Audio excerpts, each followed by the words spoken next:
Selamat pagi Bapak dan Ibu, para devosan kerahiman ilahi.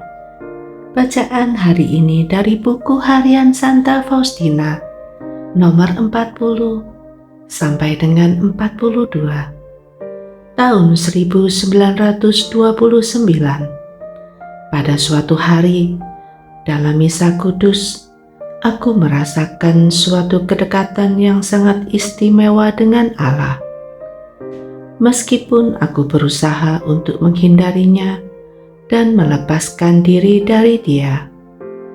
Pada beberapa kesempatan, aku telah lari dari Allah karena aku tidak ingin menjadi korban roh jahat. Karena orang-orang lain telah berkata kepadaku lebih dari satu kali bahwa begitulah halnya, dan ketidakpastian ini berlangsung agak lama.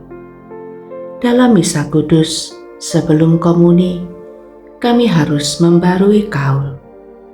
Ketika kami beranjak dari tempat berlutut dan mulai mendaras rumus pengikraran kaul, Yesus tiba-tiba tampak di sampingku mengenakan busana putih dengan pengikat emas di sekeliling pinggangnya, dan Ia berkata kepadaku, "Aku memberimu cinta yang kekal, sehingga kemurnianmu tidak ternoda, dan sebagai tanda bahwa kamu tidak pernah akan takluk kepada godaan-godaan yang melawan kemurnian." Yesus menanggalkan ikat pinggang emasnya dan mengikatkannya pada pinggangku. Sejak saat itu, aku tidak pernah mengalami suatu serangan pun melawan keutamaan ini, baik dalam hati maupun dalam budiku. Belakangan aku mengerti bahwa ini adalah salah satu rahmat yang paling besar yang telah diperoleh Santa Perawan Maria yang tersuci bagiku, karena sudah bertahun-tahun aku meminta rahmat ini dari Dia. Sejak saat itu aku telah mengalami perkembangan devosiku kepada Bunda Allah.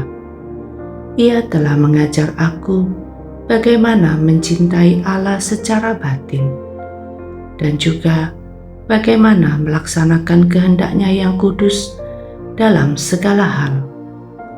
Oh Maria, Engkau adalah sukacitaku, sebab lewat Engkau Allah turun ke bumi dan ke dalam hatiku. Pada suatu kesempatan, aku melihat seorang hamba Allah sudah diambang bahaya melakukan dosa berat. Aku mulai memohon kepada Allah agar berkenan menjatuhkan atas diriku semua siksaan neraka dan semua penderitaan yang Ia kehendaki, asalkan imam itu dibebaskan dan direnggut dari kesempatan melakukan suatu dosa. Yesus mendengar doaku, dan seketika itu juga aku merasakan suatu mahkota duri menancap di kepalaku. Duri-duri itu menembusi kepalaku dengan kekuatan besar langsung ke otakku. Kesakitan ini berlangsung selama 3 jam.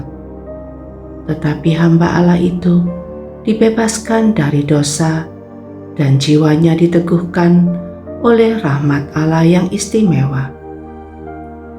Pernah pada hari Natal, aku merasakan kemahakuasaan dan kehadiran Allah menyelubungi aku. Dan sekali lagi, aku melarikan diri dari perjumpaan batin dengan Tuhan. Aku minta izin kepada Muder Superior untuk pergi ke Josephinek untuk mengunjungi suster-suster di sana. Muder Superior memberi kami izin, dan kami mulai berkemas-kemas langsung sesudah makan siang. Suster-suster yang lain sudah menunggu aku di pintu biara ketika aku berlari ke kamarku untuk mengambil mantolku. Dalam perjalananku kembali ketika aku melewati pintu kapel kecil, Aku melihat Yesus berdiri di ambang pintu.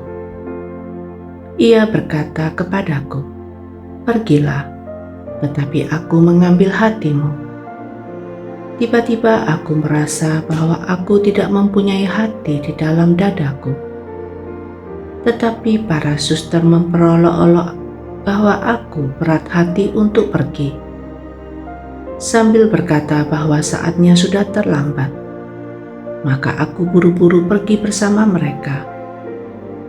Tetapi suatu perasaan tidak nyaman menyelubungi hatiku, dan suatu kerinduan yang aneh menyerang jiwaku, meskipun tidak seorang pun tahu apa yang terjadi dalam diriku kecuali Allah.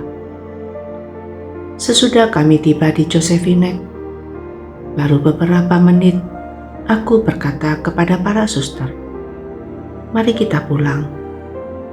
Para suster minta sekurang-kurangnya istirahat sejenak, tetapi hatiku tidak tenang.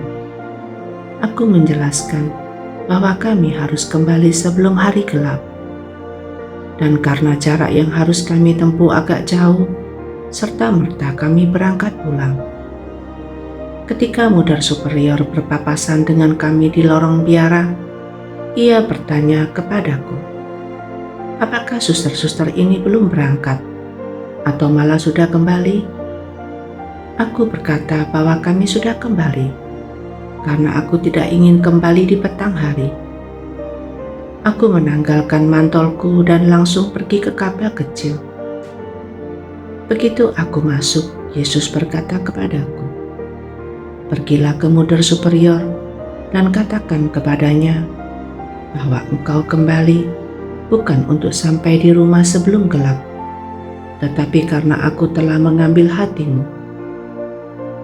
Meskipun hal ini amat sulit bagiku, aku pergi kepada Mudar Superior, dan aku mengatakan kepadanya terus terang alasan yang sesungguhnya mengapa aku begitu cepat kembali. Dan aku minta maaf dari Tuhan atas segala sesuatu yang telah tidak menyenangkan hatinya. Maka Yesus memenuhi hatiku dengan sukacita yang besar. Aku mengerti bahwa lepas dari Allah tidak ada kepuasan dimanapun. Yesus, Engkau andalanku.